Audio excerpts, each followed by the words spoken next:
Provérbios, capítulo 1. Nós iremos passear por algumas partes da Bíblia. O título da nossa mensagem de hoje tem bastante a ver com o dia de hoje para todos nós. É quando Deus fecha uma porta.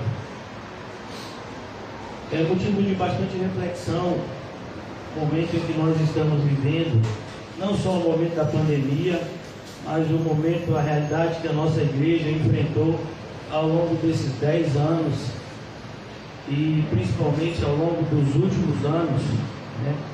Os 3 últimos anos têm sido bastante dificuldade para aqueles que querem se manter firmes na fé. Alguns não conseguiram isso e deram as costas.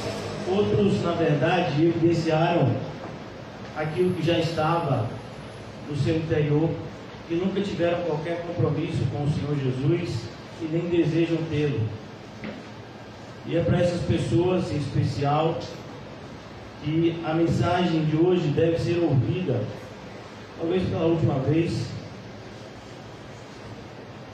Aqui em Provérbios capítulo 1, é interessante percebermos que a partir do versículo 20 de Provérbios capítulo 1 até o final do capítulo, o versículo 13, o subtítulo é Deus clama a sabedoria, ou clama a sabedoria. E as coisas que nós vamos ouvir, principalmente a partir do versículo 24, são quase que assustadoras para alguns, e para muitos talvez não tenha conexão com as coisas que são ditas dos versículos 20 a 23, quando na verdade é algo que a gente não aprendeu a se relacionar corretamente. Por mais que a gente tenha ouvido a palavra de Deus, é a ideia de plantação e colheita, ou a ideia de ação e reação. A gente meio que tenta ignorar essa realidade. Nós não nos preocupamos muito com as nossas ações e palavras, porque nós não temos a dimensão, principalmente no mundo espiritual, que elas irão produzir.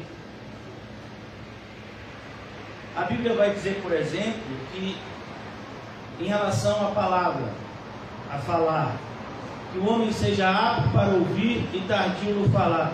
Por que a Bíblia fala isso? Isso está escrito em Tiago, mas em Mateus o Senhor Jesus diz: cuidado, porque toda palavra frívola que sair da sua boca, você vai ter que dar conta naquele dia.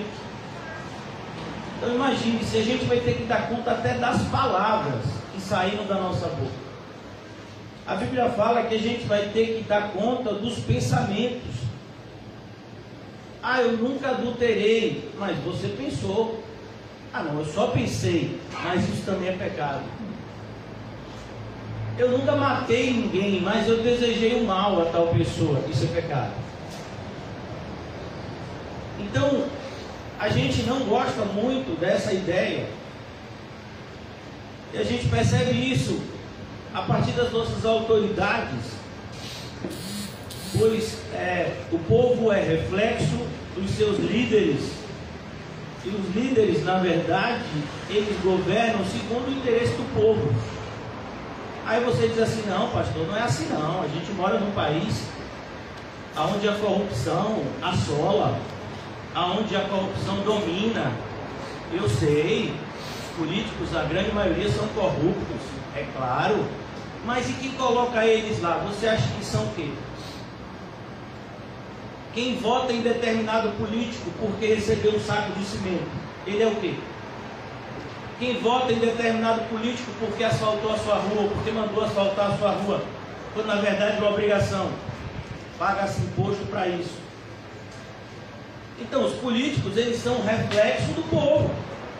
Por que o político é corrupto? Porque o povo é corrupto. É como está escrito na Bíblia em relação aos líderes religiosos. Eles são levantados por cristãos ou falsos cristãos que não têm compromisso com Deus, não querem, e eles querem alguém que pregue para eles aquilo que eles desejam ouvir. Então esses falsos mestres surgem, encontram espaço, crescem, prosperam, fundam verdadeiros impérios, porque eles têm clientes fiéis. Então, é por isso que Provérbios capítulo 1, versículo 20, ele começa dizendo: grita na rua a sabedoria. E qual é a maior sabedoria do mundo, irmãos? É o Evangelho. Essa é a verdadeira sabedoria de Deus na prática. Deus enviando o seu Filho unigênito para que todo aquele que nele crê não pereça, mas tenha vida eterna. Não existe sabedoria maior do que essa. Quer dizer que se eu apenas crer em Cristo e segui-lo, eu estou perdoado, mas eu nasci em maldição. E você está me dizendo que se eu crer em Cristo, Ele me perdoa, e eu vou ser feito uma nova criatura, e eu vou morar no céu, e eu vou conseguir, eu vou ter a companhia dele aqui na terra. Olha que sabedoria. Grita a sabedoria. Por isso que o Senhor Jesus fala para a gente: prega o Evangelho a toda criatura. Mas a maioria deles não vai querer ouvir, então sacode a poeira dos pés e continua pregando em outros lugares. Alguns poucos vão querer ouvir, prega a eles, faz deles discípulos de Cristo, não discípulos seus, porque você é um discípulo, pelo menos deveria ser, discípulos de Cristo, e continua fazendo isso até que a sua carreira complete. Jesus vem te buscar. Grita a sabedoria nas praças, levanta a voz. Nós não precisamos de um salão como esse, nós não precisamos de luxo, nós não precisamos de conforto para as nossas reuniões, nós precisamos de fé. É isso que tem faltado, uma fé que vem acompanhada com compromisso.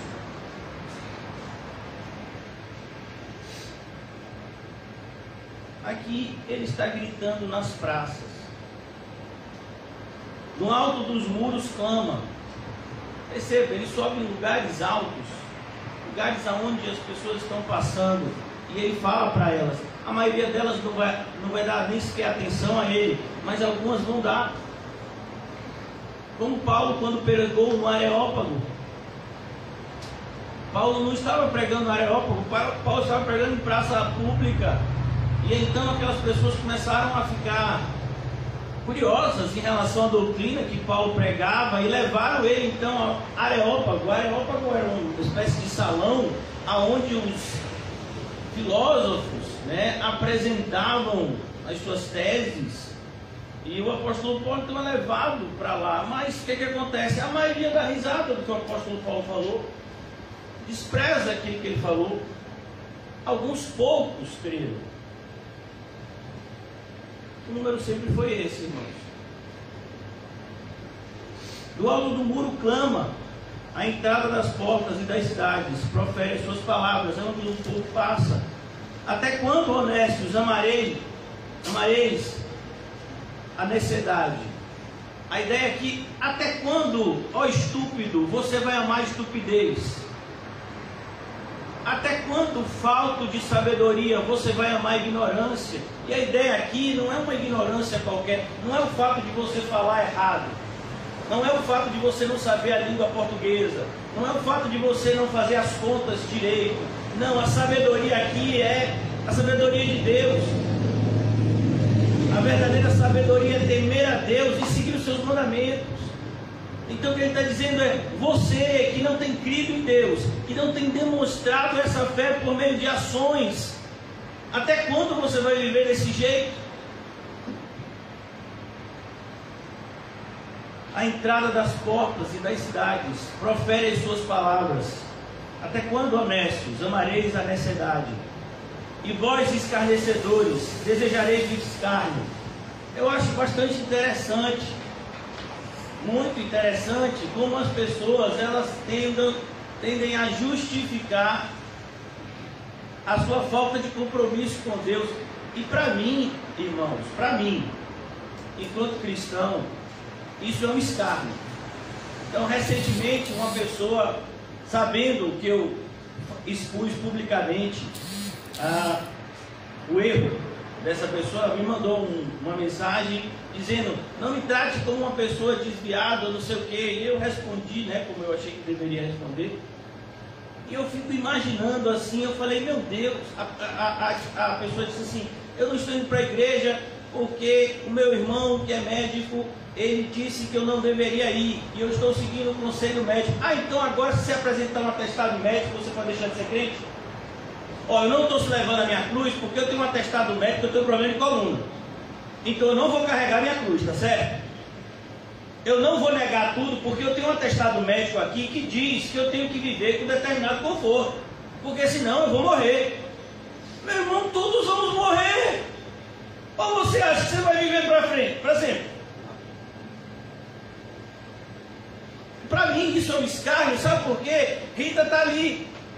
Eu gosto de falar nomes, a nossa igreja é pequena, eu acho tão bonito isso, porque na Bíblia eu vejo as pessoas falando nome e não tem problema. Paulo fala nome de quem está fazendo algo que é certo. Paulo fala nome de quem está fazendo algo que é errado. Mas hoje em dia parece que falar nome é problema. Expor alguém, expôs aquela pessoa que é absurdo, o pastor não devia ter feito isso. Devia fazer o quê? Ficar calado? Para que aquela pessoa de repente venha a atrair para o erro outras? É a minha função, irmãos, avisar.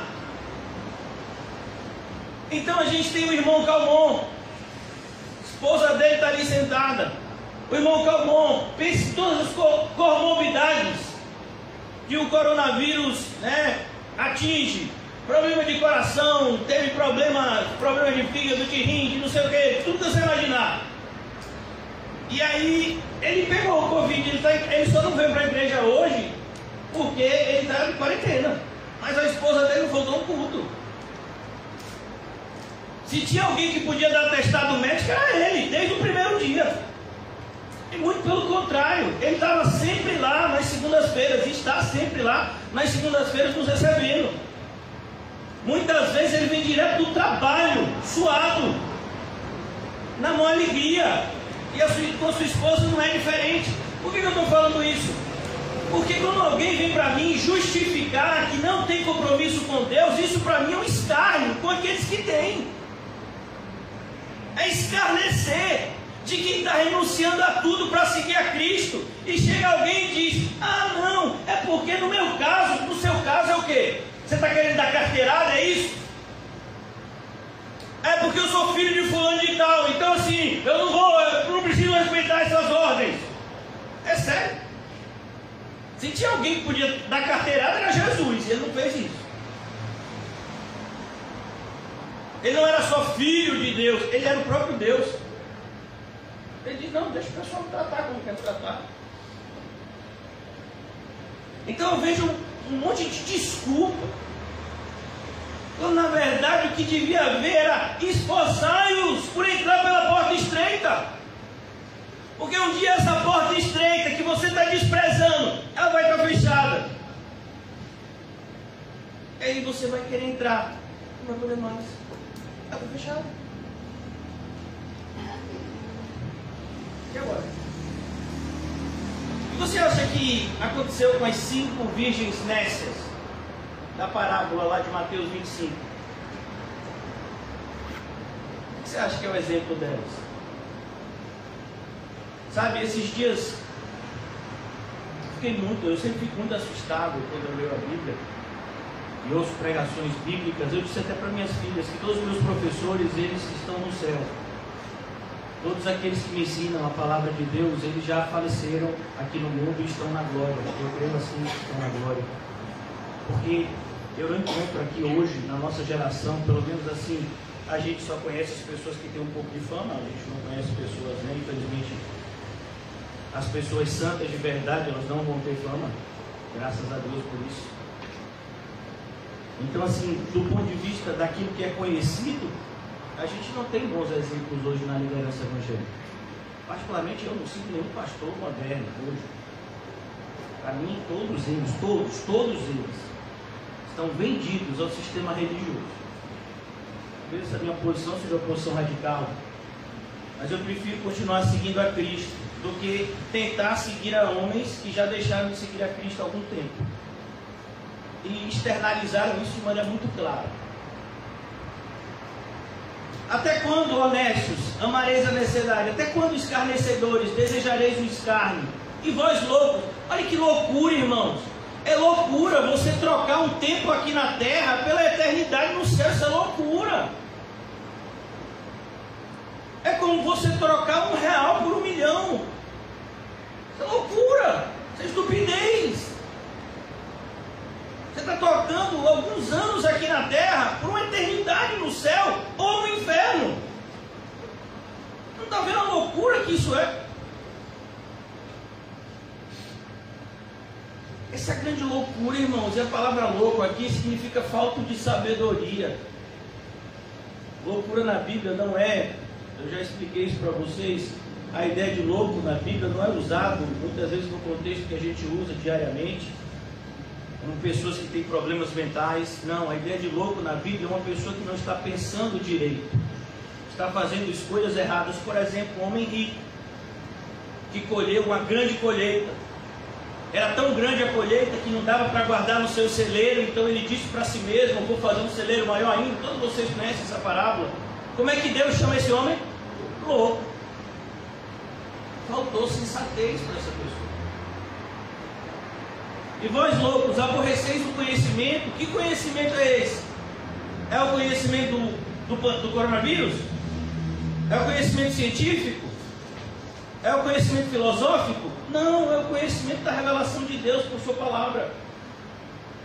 Vocês têm rejeitado a palavra de Deus, a palavra de Deus. Deus nos deixou um livro. Ele não precisava fazer isso, mas Ele nos deixou um livro como lâmpada para os nossos pés, como luz para o nosso caminho, pois Deus sabia que nós vivemos em um mundo em trevas, então Ele providenciou para nós uma luz, para que iluminasse o nosso caminho. Mas tem gente que prefere andar na escuridão. Para quê? Para esconder os seus pecados. Quem é que gosta das trevas? Quem vive nela. Jesus, que é a luz, ele veio ao mundo, mas os homens o rejeitaram. Por quê? Amaram mais as trevas do que a luz, porque suas obras eram más. A gente tem uma ideia muito equivocada daquilo que é mal. Por exemplo, se você ama mais o seu filho do que a Cristo, você é mau. Se você ama mais o seu marido do que a Cristo, você é mau. Se você ama mais a sua própria vida do que a Cristo, você é mau. A gente acha que não. Ah, fulano é uma boa mãe, fulano é um bom pai, fulano é um bom marido, uma boa esposa, é claro que deve estar no céu. Você acha mesmo? É isso que é a verdadeira loucura. Você tentar justificar o injustificável. É como aquele jovem rico. Vamos imaginar, aquele jovem rico, anos depois ele morre, e ele está na porta do céu, e ele sabe que não vai entrar lá. E agora? Bom, mas eu não aceitei o convite de Jesus naquela época, sabe como é, né? Eu tinha muitos bens, e aí ia ser difícil eu me desvencilhar de todos eles, a gente tem compromissos. Será que essa seria a justificativa? Será que essa justificativa seria aceita? Claro que não.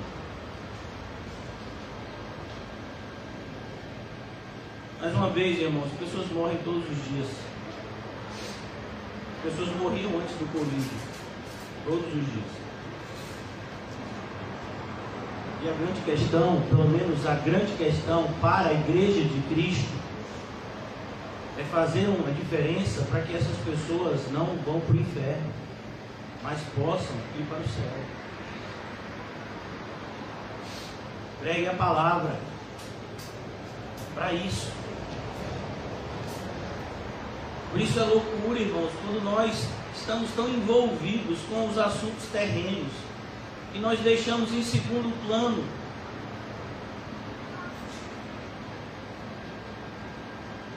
atentai para a minha repreensão. Meu Deus, quantas vezes desse púlpito o Senhor Jesus nos repreendeu, e quantas vezes as pessoas desceram essas escadas como se não tivessem ouvido nada.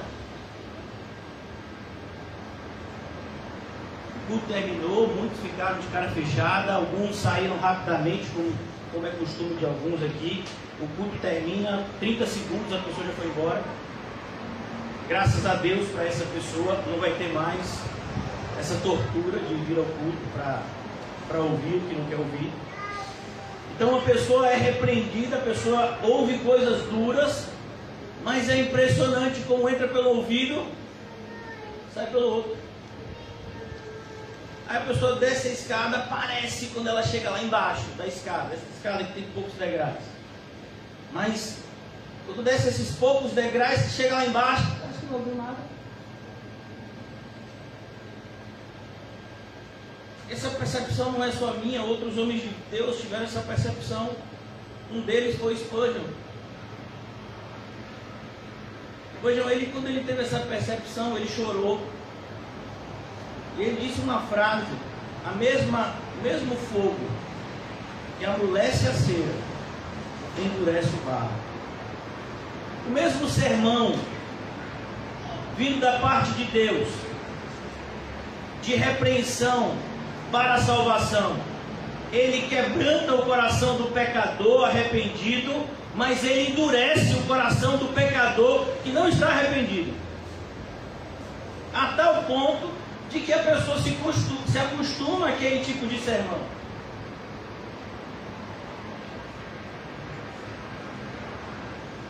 Atentai para a minha repreensão, eis que derramarei copiosamente para vós outros o meu espírito. Olha que maravilha, olha a informação, irmãos, olha que coisa linda. Ele está falando de algo que aconteceu no começo da igreja. O Espírito Santo foi derramado sobre aqueles quase 120, e naquele mesmo dia o número subiu para 3.000 homens. Derramarei copiosamente para vós outros o meu espírito. Mas a grande questão, irmãos, por exemplo, eu creio que na grande maioria de vocês, da casa de vocês, tem água, não tem? Mas tem muitos de vocês, como algumas pessoas lá da minha casa, que não querem conta com água. Tomar banho é a mesma coisa que dar uma surra. Então você tem a água ali, você pode abrir o chuveiro e a água vai cair, ó, e vai te refrescar. Mas você não quer isso. É igual cascão, eu quero minha sujeira. Eu gosto do meu motor. Eu gosto do meu azedinho no sovaco. Eu gosto de contar os piores da minha cabeça, porque eu não lavo há 5 anos. Então a ideia é que o Espírito Santo está disponível, mas a maioria das pessoas não quer, porque o Espírito é santo. E o que o Espírito Santo faz quando entra na vida do pecador? Santifica. E as pessoas não querem viver uma vida santa. Isso que elas rejeitam o Espírito Santo. Olha o pecado imperdoável. Não querem o Espírito Santo na vida delas, porque o Espírito Santo na vida delas ia ser extremamente inconveniente. Você quer fazer uma coisa e o Espírito Santo ficaria dizendo: não faça isso, isso não é de Deus. Espírito Santo, deixa isso. Espírito Santo, que nada. Se for assim, Espírito Santo, então vai todo mundo para o inferno, Espírito Santo. Aí o Espírito Santo vai dizer: vai, a maioria. Vocês acham que a história de Noé é ficção ou realidade? Tem muitos evangélicos hoje em dia, são chamados evangélicos liberais, e eles acreditam que grande parte das histórias contadas no Antigo Testamento são fictícias. Você sabia disso? E tem gente que até diz: não, eu acho que é de verdade, mas no fundo não dá o maior crédito. Se você acha que Deus destruiu o mundo inteiro e só deixou vivo 8 pessoas. Você acha que Deus está preocupado com quantidade de quem vai ser salvo? Não, rapaz, Deus está muito feliz. Olha aquela igrejona, 5.000 pessoas sentadas. Rapaz, que felicidade que Deus deve estar. Será que está? Será que tem um crente naquela igreja? Quando Deus foi destruir Sodoma e Gomorra, irmãos, foi que ele falou, porque ele estava lá conversando com Abraão. Se tiver 50 justos, se tiver 40, não tinha um, meu filho.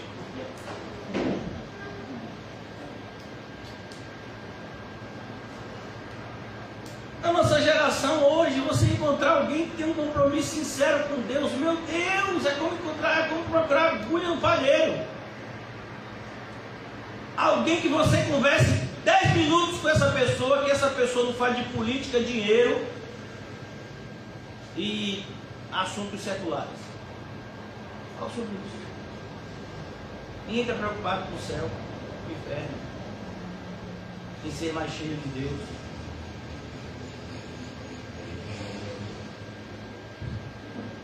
Atentai para a minha repreensão, eis que derramarei copiosamente para vós outros o meu espírito, mas não é para todo mundo. O que Pedro diz no sermão lá em Pentecostes? O nosso coração está doendo, Pedro, ele está partido em 1000 pedaços, Pedro. O que devemos fazer? Arrependam-se, creiam em Jesus Cristo, e então vocês receberão a remissão dos seus pecados, o perdão dos seus pecados, e receberão também o dom do Espírito. Mas sem arrependimento, sem fé, não há o que se falar de espiritualidade, irmão. Pessoas que não têm qualquer tipo de arrependimento em relação às suas más obras, que colocam assim de maneira muito clara, em primeiro lugar, a minha família. A igreja está em último lugar. Olha, irmãos, eu sou uma pessoa muito, sabe,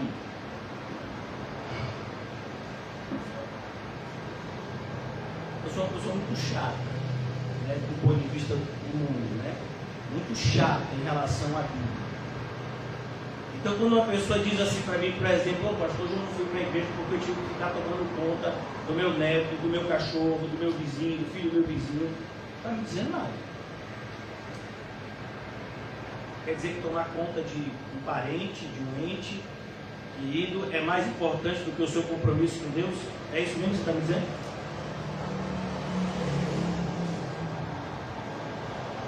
É por isso que eu digo, tem pessoas que vão dizer assim, né, com maior cara de pau e hipocrisia: oh meu Deus, que pena que a igreja da Boca do Rio assim fechou. Pena? Quando a igreja estava aberta, você nunca deu atenção? Você devia estar soltando fogos. O que você queria aconteceu. Mas cuidado, porque tem alguns daqui que Deus vai cobrar naquele dia.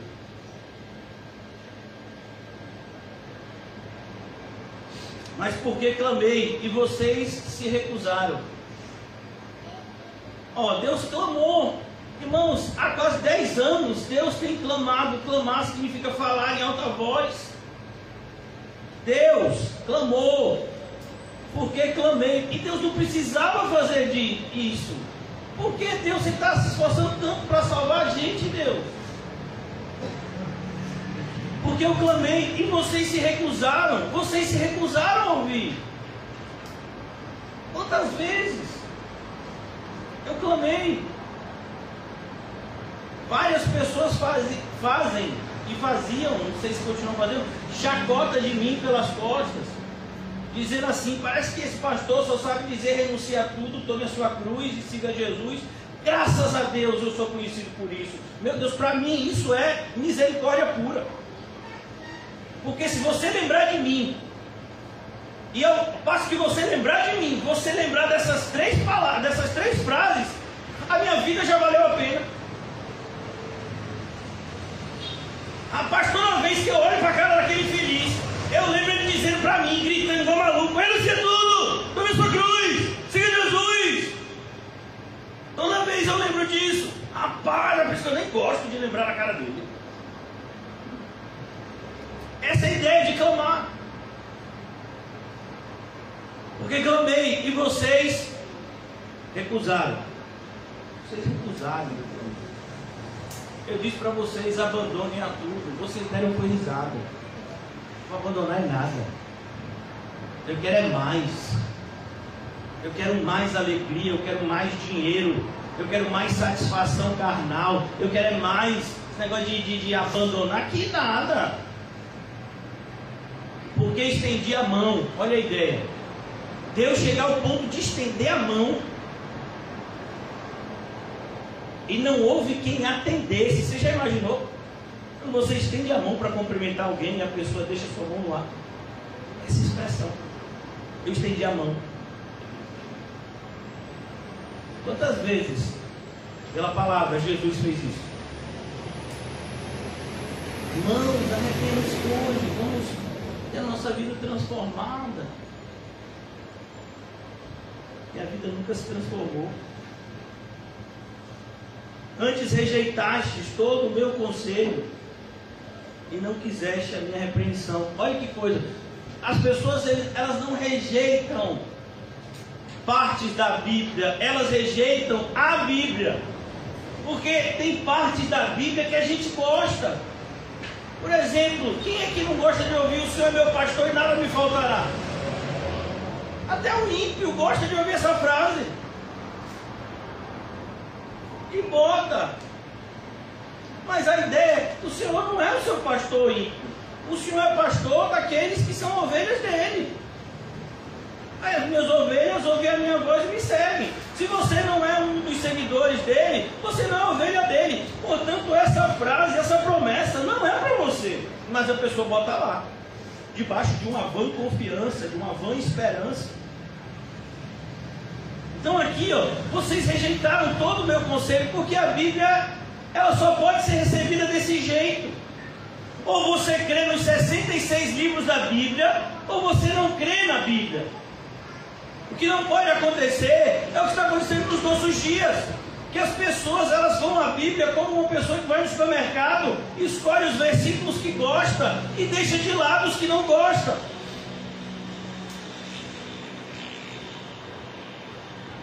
É assim que as pessoas se relacionam com a Bíblia.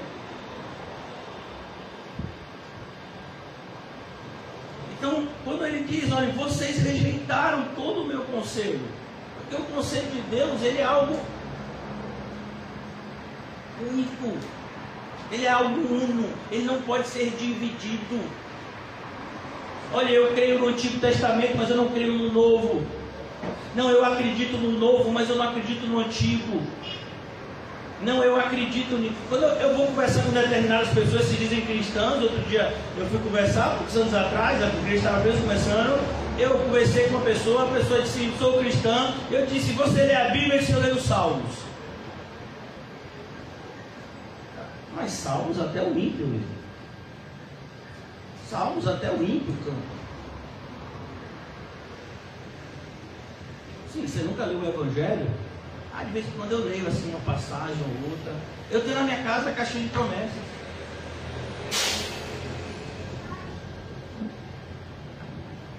Eu quero que vocês entendam isso.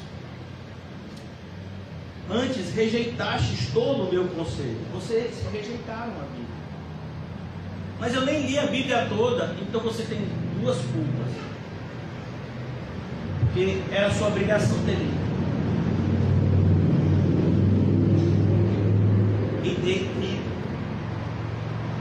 Você pode ler e não crer, mas tem gente que nem lê. Então a culpa dessa pessoa é dupla, porque ela devia ter lido e crido. Rejeitaste todo o meu conselho, não quiseste a minha repreensão. As pessoas não querem ser repreendidas, elas querem ser o quê? Motivadas. É por isso que a gente tem vivido a era da igreja motivacional, as pregações motivacionais. Então a gente vai pregar sobre Davi e Golias, a gente vai pregar sobre a vitória de Gideão, a gente vai pregar sobre Jesus curando o cego, a gente vai pregar sobre Jesus Jesus multiplicando o pão, mas Jesus amaldiçoando a figueira. Não, essa parte a gente não prega, não. Mas Jesus amaldiçoando as cidades de Betsaida e Cafarnaum porque não creram. Não, essa parte também a gente não prega. Como assim? Não, porque o papel da gente é motivar. O povo já está sofrendo tanto com a realidade, cada um de vocês já tem uma vida tão difícil, e eu ainda vou vir aqui na igreja, vou subir nesse púlpito e vou colocar, como já disseram que eu faço, fardos pesados. Não, irmãos, não fardo pesado não. Se você fosse um cristão verdadeiro, isso seria um privilégio. Ser corrigido para a salvação. Mas a maioria das pessoas não gostam de ser exortadas, ainda mais com uma pessoa que tem o meu biotipo. Então, eu vou ser exortado por uma pessoa que é filho de papai, como algumas pessoas já me disseram ao longo desses 10 anos. Vem cá, você é filho de quem? Não foi seu pai e sua mãe que namoraram para você nascer? Tem alguém aqui que é filho de chocadeira? Então as pessoas querem me ofender, mas eu acho que elas deviam se esforçar mais. Ah, pessoa, você que teve um passado, que já viveu tudo no bom e do melhor. E estou aqui agora. Rejeitei, porque eu percebi que aquilo que era o melhor do mundo é lixo, se comparado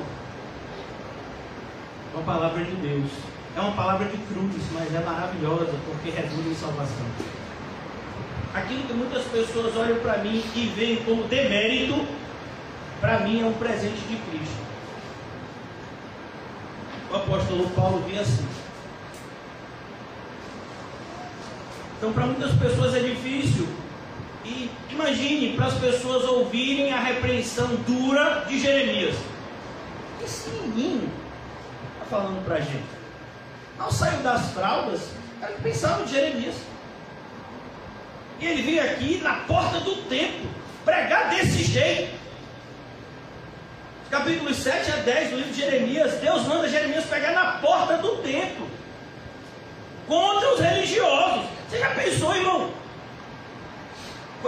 Foi a providência de Deus poderosa que não mataram Jeremias ali. Porque as coisas que Jeremias disse foram muito duras. Esse jovem dizendo isso tudo para a gente, quem é ele? Não sabe nada. Não quiseste a minha repreensão. Deus costuma usar aqueles que ninguém espera que Ele vá usar. Pelo menos foi o que Paulo falou. E Paulo era um exemplo disso. Quando Paulo chegou para pregar no começo, a pessoa ficava com medo, achava que ele estava fingindo. Nada, varão, ele prende os crentes, ele faz mal aos crentes, ele está dizendo assim, eu acho que é uma nova estratégia dele para prender a gente. Ele vai se fingir como um de nós, e depois ele vai pegar a gente e vai botar a gente na cadeia. Uma história? Quem vai pregar o primeiro sermão da igreja é um pescador? Não, Jesus, tem tanta gente mais culta para pregar esse sermão. Você vai pegar um pescador, criado ao mar da Galileia, um homem ignorante, para pregar o sermão, o primeiro sermão da história da igreja, que vai ficar marcado por toda a história da humanidade. Vai ser um pescador.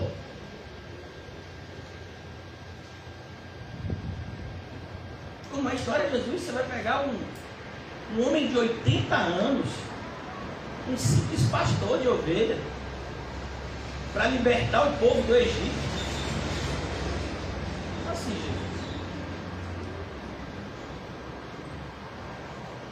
Ele escolhe as coisas desprezíveis.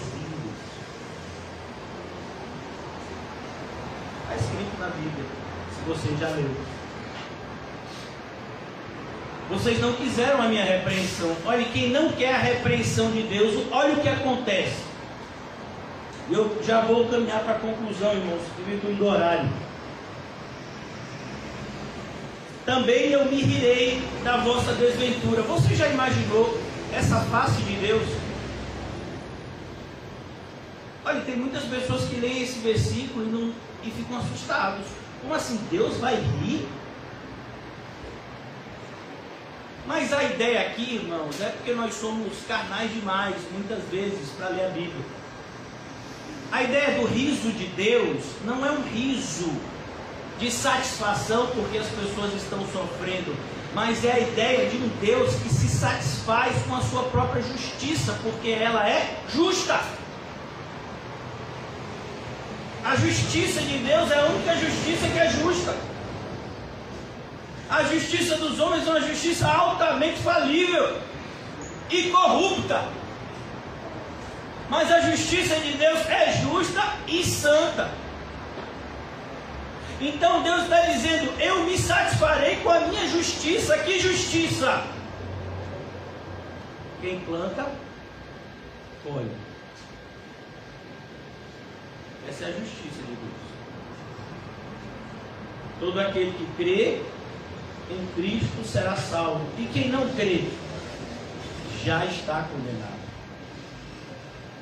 A ideia é que eu me rirei da vossa desventura. A desventura aqui ao mesmo, é uma palavra que vem em oposição a uma palavra bastante conhecida, que é a palavra bem-aventurança. Então você tem o bem-aventurado e você tem o desventurado. O bem-aventurado é o feliz, o desventurado é o infeliz. Então, no momento da sua maior infelicidade, Deus vai olhar como justo juiz e vai se satisfazer com a sua desventura, porque você plantou aquilo e agora está colhendo. Não faltou oportunidade para você se arrepender.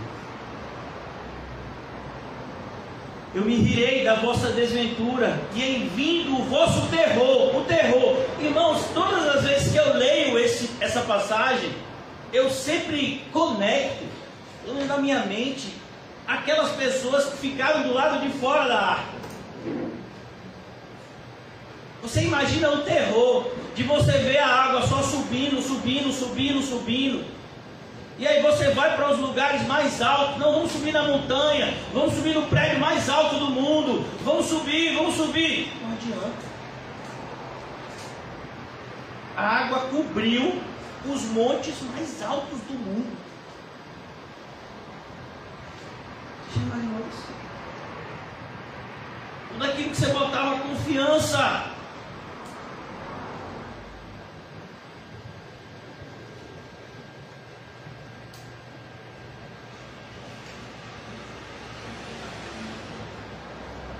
Também eu me irei, e em vindo o vosso terror, eu zombarei. A ideia aqui de zombar, irmãos, é justamente falar para a pessoa aquilo que ele já havia dito e a pessoa não ouviu. Oh, mas você não confiava em Baal? Por que você está falando comigo agora? Vai chamar Baal. Foi o que, por exemplo, pelo Espírito, Elias fez no monte, quando ele desafiou os profetas de Baal, que ficaram horas e horas clamando a Baal, e a ponto de se cortarem, para ver se agradava a Baal com o seu sacrifício. E aí teve uma hora que Elias chegou e disse: grita mais alto, vai que Baal não está ouvindo. Por que Elias falou isso? Elias sabia que Baal não existia. Os falsos deuses não existem. O que existe são os principados, as potestades, as hostes espirituais do mal. O que existe é um príncipe deste século que cega o entendimento dos incrédulos, para que não lhes resplandeça a glória do Evangelho de Cristo. Então, a ideia de zombar é mostrar para aquela pessoa: está acontecendo o que eu te falei, não foi o que aconteceu. Você está assustado por quê? O apóstolo Paulo, falando sobre isso, ele diz: não se engane o homem, tudo aquilo que ele plantar, ele vai colher. Olha, irmãos, eu vou dizer algo muito direto aqui, já na conclusão. Hoje é o nosso último culto. É o propósito de Deus. Não tenho dúvida disso. A gente orou, eu particularmente já estou orando há 2 anos por isso. Nesses últimos meses, o Senhor tem falado de maneira ainda mais audível sobre a necessidade de deixarmos de pregar aqui, pois Ele irá nos colocar em outros lugares que nos ouvirão. Mas saiba que as pessoas que deram causa a essa porta se fechar, elas vão ter que dar conta naquele grande dia. Vem cá, tinha uma igreja lá na boca do rio, não tinha? E você não ia por quê? Você não ajudava, você não ofertava, você nunca se preocupou com o pastor e cuidar dele. Você nunca se preocupou com os outros irmãos. Você sabia? Você sabia que esse pecado muitos vão ter que dar conta naquele grande dia? O pecado da negligência? Aqueles que já leram o Evangelho, no capítulo 24 do Evangelho, perdão, no capítulo 25 do Evangelho de Mateus, tem lá, o pecado de não fazer nada é o que leva as pessoas ao inferno. As pessoas estão indo para o inferno e elas perguntam: Jesus, por quê? Porque eu tive fome, eu tive sede, eu estive preso, eu estive nu, vocês nunca me ajudaram. Não, Jesus, mas eu nunca vi o Senhor. Como assim? Estou vendo o Senhor pela primeira vez agora. Todas as vezes que deixaste de fazer a um dos meus pequeninos, a mim deixaste fazer. Onde é que estão os pequeninos de Jesus? Aqui na igreja. Jesus não está falando do mundo não, irmão. Nessa passagem especificamente, Mateus 25, Jesus está falando da maneira como nós tratamos a igreja. É onde estão os pequeninos dele.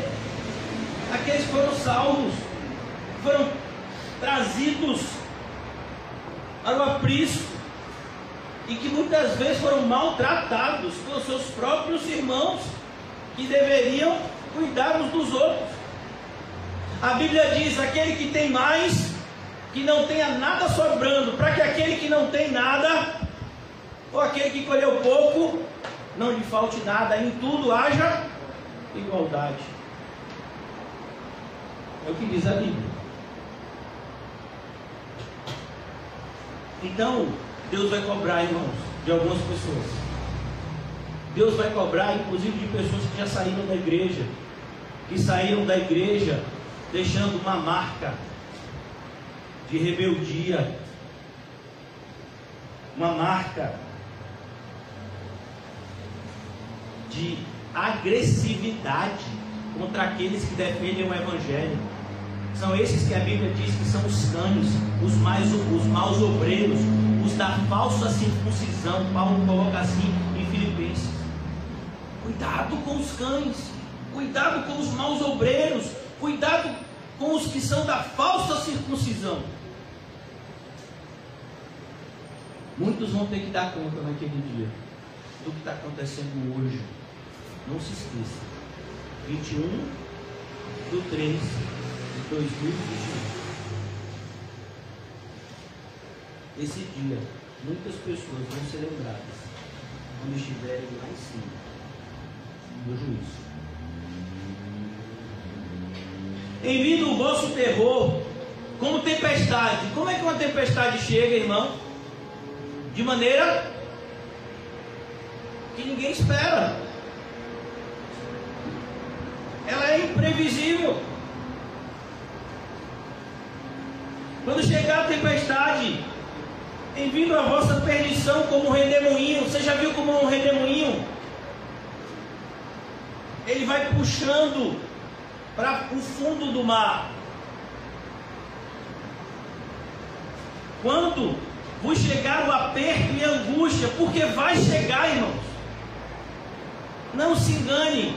O ímpio, como diria John Bunyan, o ímpio ele pode ir até feliz para o túmulo, mas quando ele piscar o olho, que ele abrir o olho no inferno, olha o desespero e a angústia de algo que nunca vai mudar. Essa semana nós tivemos 2 óbitos de pessoas famosas aqui na Bahia. Um prefeito, eu acho que é uma das cidades mais famosas da Bahia, eu acho que é a quinta mais populosa, Vitória da Conquista, né? É a quinta, é o quinto maior colégio. Terceiro, maior colégio eleitoral. E o prefeito de lá, uma pessoa extremamente rica, ele era tão rico que ele não quis ser tratado aqui na Bahia. Ele foi para São Paulo, assim que a enfermidade dele ficou mais grave, e ele foi e ficou no hospital mais caro do Brasil. Uma diária lá é uma fortuna, mais caro que um hotel 5 estrelas. Ele foi acompanhado com os melhores médicos, não só do Brasil, do mundo. Tem o nome lá dos médicos nas reportagens. Os melhores infectologistas do mundo, porque aqui no Brasil existem muitos estudiosos. Estava lá sendo tratado. Ele melhorou, ele piorou, até que veio. Ele teve uma piora e não mais voltou. Morreu. O que você acha que acontece? 1 minuto depois da morte de uma pessoa que de repente fez tantos conchados para poder chegar no cargo que ele chegou. Ele foi empossado, inclusive, no hospital, não foi isso mesmo? Por meio de vídeo chamada. Ele tomou posse como prefeito, mas ele nunca exerceu esse cargo. Vale a pena conquistar o mundo inteiro? Será que vale? O que eu vou falar aqui vai assustar muitos. Faleceu, acho que ontem, uma pessoa que é conhecida como irmão Lázaro. Eu vou falar algo aqui que pode ser grosseiro. Ele pode ser seu irmão, mas não é meu. Ele não é meu irmão. A maneira como ele vivia, e eu posso falar isso com toda propriedade, porque eu vi e ouvi coisas que ele fez assombrosas, como evangélico. Assombrosas. Conchavos políticos, sabe? Tudo para ganhar dinheiro. Ele morreu. Até com uma idade relativamente nova. Adiantou, irmão? Para que tanto dinheiro? Eu andava com um carrão de não sei quantos mil, não sei quantas centenas de mil carros que andavam para mim para baixo. Apartamento de não sei quantos milhões. Evangelho. Adiantou? E agora? Vocês estão onde? Ah, mas é evangélico, ele deve estar num lugar bom. Você acha mesmo? É mesmo. O rico da parábola do rico e Lázaro, ele era evangélico também. Ele chama Abraão de pai. Jesus disse: é mais fácil um camelo passar por um buraco de uma agulha do que um rico entrar no reino de Deus. Você acredita nisso? Sim ou não? Por isso que eu digo, irmãos, a Bíblia está aqui. Você crendo ou não, ela vai se cumprir na sua vida. Ela está se cumprindo já agora. Por quê? Porque tem muitas pessoas que estão sendo hoje abandonadas por Deus. Onde é que está isso? Romanos 1. Tem pessoas que estão aqui já hoje. Pessoas que estão ouvindo, outras que ouvirão, que Deus já abandonou. Você vai fazer as coisas erradas, vai dar certo. Você vai achar que é crente. Você vai achar que é Deus que está te abençoando. E naquele grande dia, Jesus vai olhar no seu olho e vai dizer: eu não te conheço. Está lá em Romanos 1, irmãos. Inclusive, a palavra no grego que Paulo usa para abandono significa um abandono judicial. É como se Deus estivesse te libertando da providência restritiva dele. O que é providência restritiva? É como, por exemplo, quando um filho ele quer atravessar a rua correndo e o pai segura a mão para ele não ser atropelado. Isso é a providência restritiva de Deus. É Deus segurando a nossa mão para a gente não se dá mal, para a gente não quebrar a cara mais do que deve. Isso é a providência restritiva. Mas tem pessoas que Deus hoje está assinando. Não, a partir de hoje é com você. Fica tranquilo. Eu não vou mais segurar você não. Pode fazer o que você quiser. Já imaginou? Deus está fazendo isso hoje. Na vida de alguns. E já fez isso há algum tempo, na vida de alguns também. No nosso universo aqui, da nossa congregação local. É isso que você quer? Então receba. Você nunca quis a mim. Então tá bom, eu vou te dar o que você quer. Você só não vai ter a minha presença. Deus propôs isso a Moisés. Olha, eu vou dar ao povo tudo que eu prometi, mas eu não vou com esse povo ímpio. Moisés disse, eu não saio daqui de jeito nenhum. Eu não quero isso não. Que adiantaria a gente ter essa terra toda, ter prosperidade, dinheiro e não ter a sua companhia, Senhor? Eu fico aqui todo mundo, mas a gente só sai daqui se o Senhor for com a gente. Essa é a postura de Moisés. Mas a postura dos evangélicos de hoje é, tudo bem Deus, onde é que eu assino?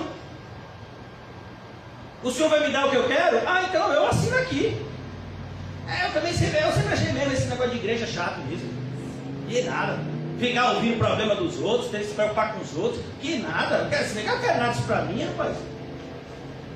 Não. Quer dizer que o Senhor está me dando agora minha liberdade e eu ainda vou me dar bem? Aleluia! Pode comemorar aí. Está escrito lá em Romanos 1. Deus vai deixar que eles prosperem. O que você acha que está acontecendo com o mundo hoje? Deus tirou o freio. Se você for para a Europa hoje, você vai ver uma Europa pós-cristã. Igrejas que viraram boate, países que foram extremamente influenciados pelo evangelho do passado, que hoje em dia a grande maioria das pessoas que moram lá são pessoas que vivem na imoralidade, na devassidão.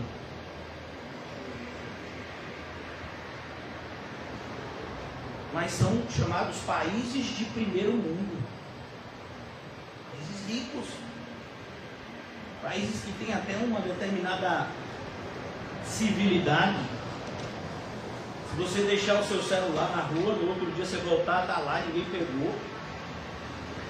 Mas são pessoas extremamente imorais. Se você falar, por exemplo, que o homossexualismo é pecado, você responde o processo.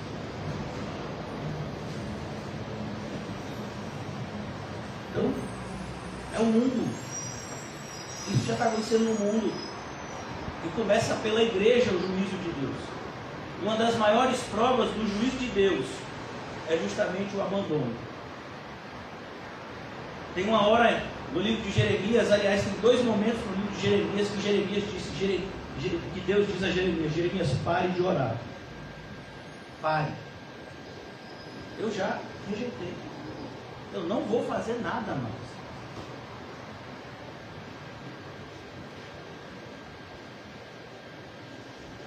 Versículo 28, então me invocarão e eu não responderei. Olha, irmãos, existe algo que sempre, para mim, foi a maior riqueza, desde que eu me converti. E eu sempre ensino isso para minhas filhas e para o meu filho, quando eu tenho oportunidade. Procure falar com o Senhor. Às vezes minhas filhas perguntam: pai, eu posso fazer isso, eu posso fazer aquilo? E eu digo: você falou com Deus? Deus falou o quê? Rapaz, eu não falo nada. Então vá conversar com ele. Não tem nada melhor do que invocar o Senhor e ouvir a voz dele. Não tem nada melhor. É por isso que ao longo desses 10 anos eu fui convidado a ter emprego no estado. Eu fui convidado a abrir de novo minha empresa para ganhar 30 mil reais por mês e rejeitei. Eu fui convidado a voltar a advogar em vários momentos. Porque nada troca, nada, para mim, nada vale a pena se comparado com ouvir a voz de Deus. Ouvir. Tem pessoas que nunca ouviram. a voz de Deus. Ouvem até a voz do diabo. Ouvem até o conselho do ímpio. E seguem o conselho do ímpio. Mas é a voz de Deus. Normalmente Deus fala coisas que a gente não gostaria de ouvir. Mas depois a gente gosta. E a gente sabe que é para o nosso bem. Então me invocarão e eu não responderei. Eu não vou responder. Mas o povo está clamando, Senhor. Olha, irmão, se é algo que mostra isso, o desespero que é clamar a Deus e não responder, é quando você olha para o final da vida de Saul. Saul governou cerca de 42 anos. Desses 42 anos, somente 2 anos ele foi fiel a Deus, mais ou menos. O resto tudo ele estava desviado, mas continuava reinando. No final da vida dele, ele estava num embate muito forte com os filisteus. E ele queria um direcionamento de Deus para a guerra. E ele buscava a Deus e os profetas buscavam a Deus e não falava nada. E ele chegou no desespero que ele foi falar com o necromante. Ele foi consultar uma necromante. Que coisa! O desespero do homem. E aí, Deus, como é que vai ser? E Deus não vai falar nada. Graças a Deus, Deus ainda fala com a gente. É a nossa esperança. É que a gente ouça a voz de Deus para sempre. Não somente aqui na terra, mas principalmente quando a gente chegar no céu. Amém, Jesus. Conversar com Cristo é o privilégio, é o maior privilégio que um cristão recebe. Eis que estarei com vocês até a consumação dos séculos. Para que uma motivação maior do que essa? Glória a Deus. Para fazer a obra de Deus. Para que uma motivação maior do que essa? Invocarão, eu não responderei. Procurar-me-ão, porém não me hão de achar. Vão procurar em tudo quanto é lugar. Já pensou alguém que deixou de congregar aqui, bate na porta? Não, aqui não tem mais igreja não. Não tem mais. Mas eu queria tanto. Eu sei que aí o camarada pregava a verdade. Eu não gostava não. Mas agora hoje eu queria tanto ouvir a verdade. Hoje eu queria.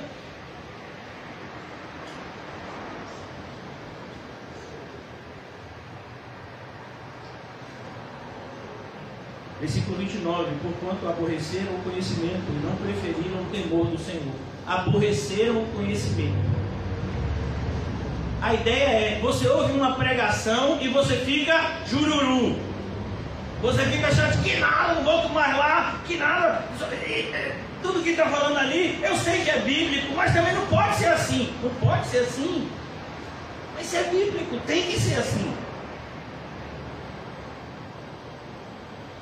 Aborreceram o conhecimento e não preferiram o temor do Senhor. Tem gente que prefere mais o temor do mundo. Eu temo ficar pobre. Eu temo que minha família não tenha o que comer. Eu temo ser abandonado pelo meu cônjuge. Eu temo pegar o vírus e ser entubado. Eu temo. Não, você tem que temer o Senhor. Você tem que temer desagradável. É como, por exemplo, todo um povo que dizia acreditar que Deus é o único e verdadeiro Deus, mas quando chegou um gigante chamado Golias, ficou com medo. E virou motivo de chacota. Você não tem o Deus verdadeiro com vocês? Não tem um homem aí de vocês aí cheio de Deus para vencer o meu soldado aqui, Golias? Não tinha. Todo mundo estava com medo do mundo. Mas tinha um pequenininho, Davi, que não tinha ido nem lutar. Ele tinha ido levar queijo, e pão para lá, para os irmãos dele, para os chefes lá. Ele não tinha idade militar ainda. E aí quando ele chega na hora em que Golias estava vindo lançar o desafio. isto, aquilo. Ele vê Golias, ele está olhando para o povo e assim, quem é que vai lá lutar com ele? Quem é que vai lá ter essa vitória? Porque Deus é conosco. É comigo. Ninguém vai. Gente, Davi, você não está vendo tamanho não, rapaz. Você está com problema de visão, agora você é um oftalmologista. Olha o tamanho dele. Mas é grande, rapaz. Olha o tamanho da lança dele, olha o escudo dele. Rapaz, ninguém tem coragem, ninguém tem condição de vencer esse homem, não. Aí Davi disse, não. Quem vai sou eu, então. Crente é assim, irmão. Ninguém vai? Então eu vou. Ninguém está querendo pregar a verdade? Então eu prego. Ninguém está querendo falar a verdade? Então eu falo. É por isso que tem coisas que vocês têm ouvido aqui que vocês só não vão ouvir aqui. Porque o pessoal fica todo cheio de dedo, né, de falar algumas coisas. Porque hoje em dia, se você falar algo, você desagrada a B. Se você falar algo, você desagrada a C. Se você falar algo, você desagrada a D. E aí, né? Meu filho, eu só não quero desagradar a Deus. Se vai desagradar todo mundo aqui, até a mim, eu não estou nem aí. E Davi, nessa loucura, ele disse, eu vou. Tentaram colocar a armadura de Saul, Davi disse, não, porque aí a luta não é justa. Eu vou com Deus. E a arma que Deus me deu é esse badog aqui. Mas Davi, badog, não vence, lança, Davi. Você está maluco, Davi? Você vai pegar um pedacinho de uma pedrinha. Ele tem um escudo, Davi. Ele tem capacete, Davi. Ele tem uma lança, Davi, que é enorme, que dá 2, 3 de você, Davi. Deixa de ser maluco, menino. Você não está frequentando a escola dominical, não, rapaz. Não está perdendo naqueles desenhos, não. Deve ser eu vou. O meu badog. E Davi deu quantas badogadas? E o gigante caiu para onde? Para frente. Então, quando você toma uma pancada aqui, você cai para onde? Atrás. É lógica. Mas Davi deu uma balorada aqui, e em vez de ele cair para trás, ele caiu para frente. Quem foi que derrubou o gigante? Foi a pedrada de Davi? Não. Foi a fé. Deus estava lá com Davi. Entrega os teus caminhos ao Senhor. Confia nele. E quem? E ele tudo fará. Qual foi o nosso maior pecado aqui? Não confia em Deus.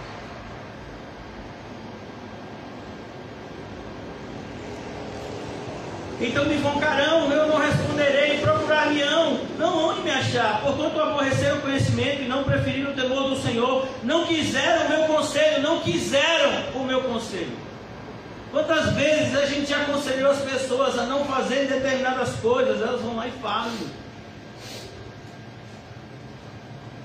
Não quiseram o meu conselho e desprezaram toda a minha repreensão, portanto comerão o fruto do seu procedimento. O que o homem plantar, isso ele vai colher.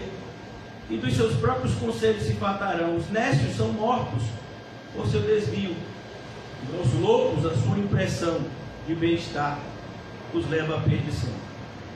Mas o que der ouvidos habitará seguro, tranquilo e sem temor do mal.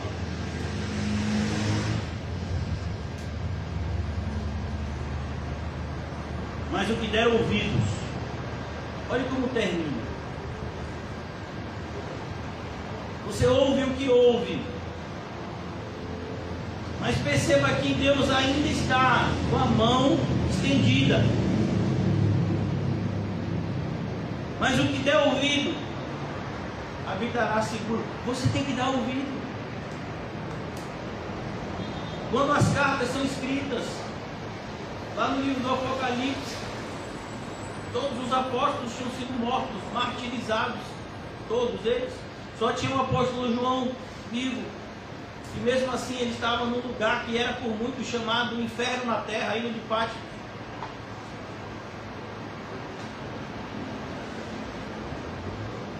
Ele escreve a carta e diz: o Senhor fala por meio dele. Aquele que tem ouvidos para ouvir, ouça o que o Espírito diz à igreja. Eu quero concluir aqui. Eu vou falar a vocês algo, fique tranquilo. Isso é fruto do meu coração, nem pode. Hoje a gente não vai ter ceia pela manhã, a ceia vai ser só à noite. Já estou concluindo aqui o nosso sermão, o nosso último sermão. Aqui ele diz: habitará seguro e tranquilo e sem temor do mal. E quando eu estava orando nesses últimos dias, nessas últimas semanas, que cada vez mais o Senhor confirmava que a gente deveria terminar o trabalho aqui na boca do rio,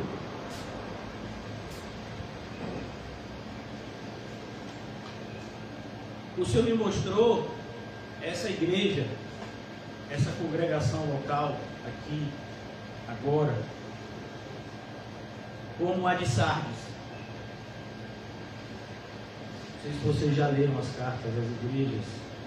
E a carta de Sardes diz: olha, vocês têm nome de quem está vivo. Vocês pregam a doutrina verdadeira. E o que está sendo dito aí é verdade. Mas a maioria de vocês não vive. Porque está morto. Mas aquela carta terminou para mim, né? Termina minha experiência com o Senhor nesse momento.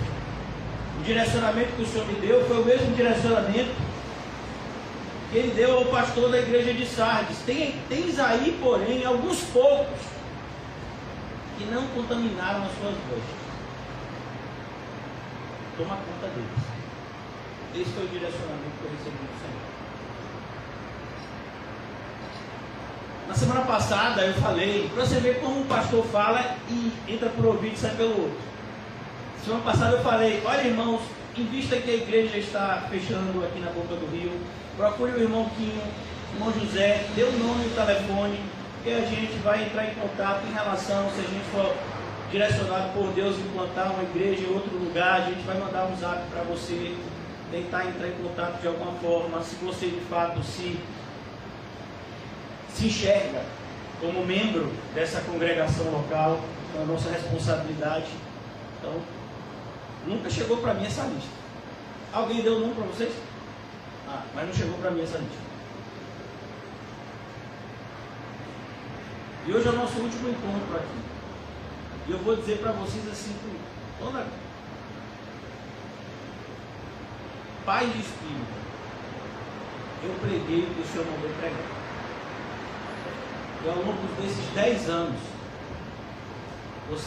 todos vocês sabem que pessoas saíram daqui falando mal de mim, pessoas saíram daqui brigando, pessoas tentaram muitas vezes até me tirar da igreja.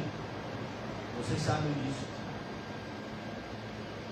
Eu fui ameaçado por alguns. Eu comecei essa igreja, que eu vou falar que é muito duro, mas é verdade. Eu comecei a igreja junto com a minha esposa e continuo sem a ajuda dela. Ela não está aqui agora de manhã, mas se ela estivesse aqui, eu diria isso com ela aqui também. Isso é algo que eu falo pessoalmente. Eu comecei a igreja com a ajuda do irmão João, a gente começou pregando junto, e hoje o irmão João está afastado. Eu gosto que as coisas fiquem bem claras. Não sei porque o irmão João não está vindo, porque ele está afastado. Então, muitos vão parar. A gente ora para que esses que parem possam voltar ao convívio. A nossa oração é essa. Mas em momento nenhum a gente pode se iludir. É como um médico. Se a pessoa está doente, não adianta dizer que a pessoa não está doente. A pessoa está doente. Se a pessoa tem risco de vida, você tem que dizer: tem risco de vida. Então tem que dizer a verdade. Fica esse clima de hipocrisia muitas vezes Não enquanto eu estiver pregando. Não no lugar que eu for pastor. Eu prefiro que as pessoas fiquem com raiva de mim do que depois a pessoa chegar para mim e dizer: ah, mas você não me falou nada. Eu falei até em público. Como é que eu não falei? Pessoas que começaram trabalhos aqui na igreja e que simplesmente abandonaram. Ao longo desses 10 anos aconteceu todo tipo de coisa que você imaginar. Foram 10 anos extremamente intensos. Esses 10 anos aqui na nossa congregação equivale talvez a 50 anos em qualquer outra igreja. E a gente tem culto quase todos os dias. E nas igrejas normais você tem 2 cultos por semana, e olhe lá. Então foram 10 anos extremamente intensos, onde eu não tive sequer um dia de férias. Nunca tirei férias ao longo desses 10 anos. Nunca tive um dia de folga. Nunca recebi um salário da igreja. E o meu único arrependimento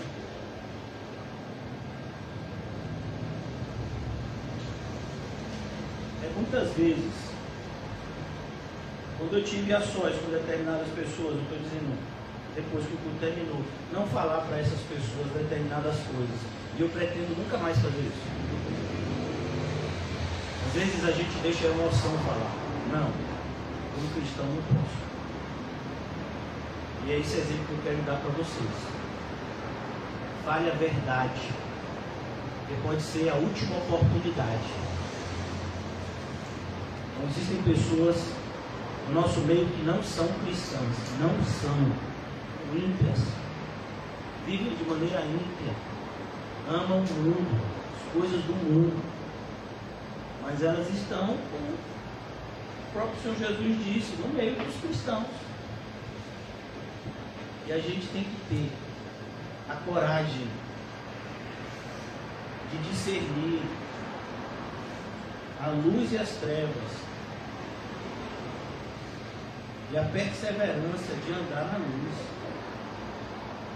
Mesmo que as trevas tentem nos seduzir, a gente precisa lutar contra essa sedução.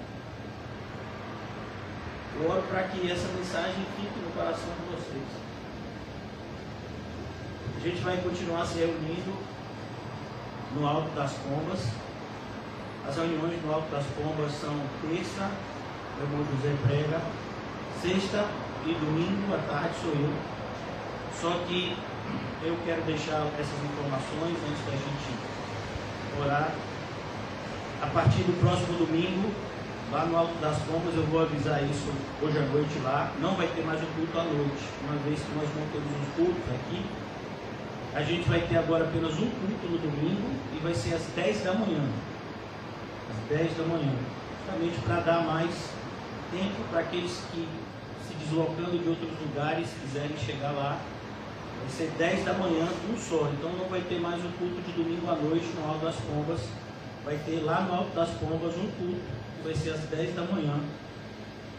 E durante essa semana todos vocês estão informados que mais uma vez os nossos políticos eles tomaram a decisão de que agora o toque de recolher é às 18 horas.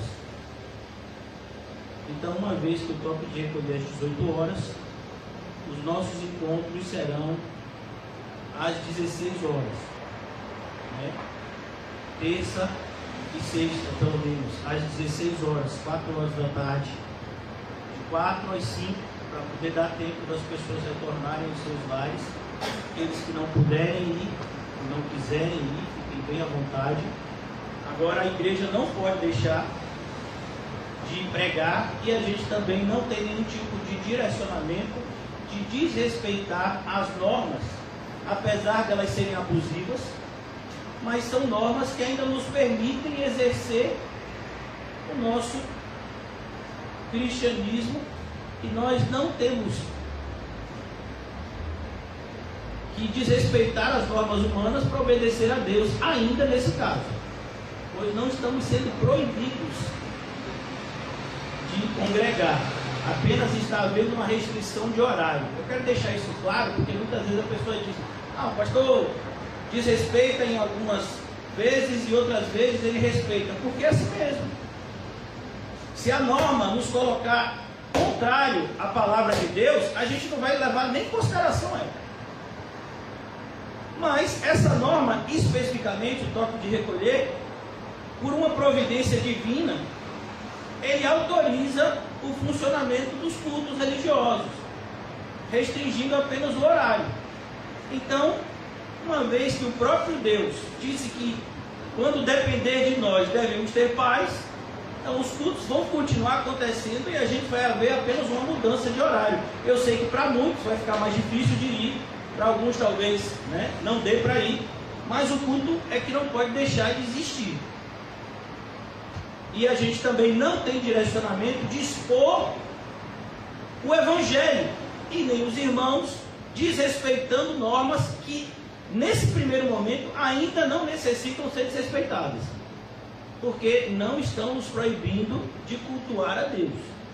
E fique bem claro, eu gosto de deixar claro o posicionamento da igreja, porque tudo que a gente faz é pautado na oração e na comunhão que temos com a palavra de Deus. Então, só relembrando, eu não sei se vai ter amanhã, vou ter que conversar com o Calmon e com Rita, se vai ser possível ter às 4 horas, porque Rita trabalha, né? Se não puder ter amanhã, eu vou avisar que excepcionalmente amanhã não vai ter, mas terça-feira, se o irmão José não puder estar, eu vou estar às 16 horas, sexta-feira às 16 horas, lá no Alto das Pombas, que são os nossos encontros, terça e sexta, vão ser às 16 horas. Eu vou mandar para o zap de todo mundo, fique tranquilo, eu só estou falando para aqueles que estão aqui, os que estão nos acompanhando.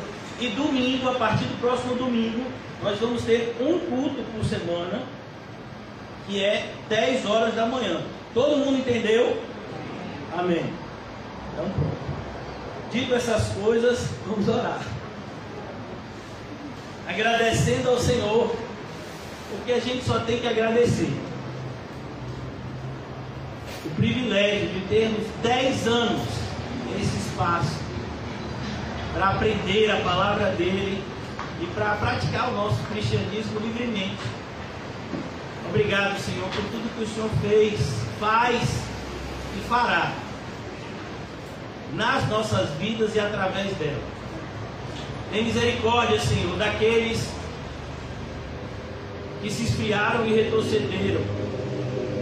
Segundo a tua compaixão, Senhor, aquece os corações gélidos, para que possamos estar juntos no aprisco santo do Senhor, que é a igreja. Ajuda aqueles que estão, Senhor, sendo atacados sistemicamente ou sistematicamente, Senhor, pelas hostes malignas, para que venham a retroceder. Fortalece-os, para que nós todos continuemos a combater o bom combate da fé, e perseverando até a nossa entrada em glória, naquele grande dia, junto ao Rei da Glória, nas moradas eternas. Ajuda-nos, Senhor, a estarmos com o nosso olhar sempre na eternidade, entendendo que as coisas do tempo presente, elas irão passar. Dai-nos dessa visão espiritual cada vez mais, Senhor. O tempo aqui na terra é curto, que a eternidade é longa. E deveríamos todos nós viver para a eternidade e não somente para o tempo presente. Por isso nos ajuda, Senhor. Segundo a tua compaixão, nos ajuda. Em nome de Jesus, amém. E graças a Deus. Salve-se com oração e diga a seu irmão: até aqui nos ajudou o Senhor.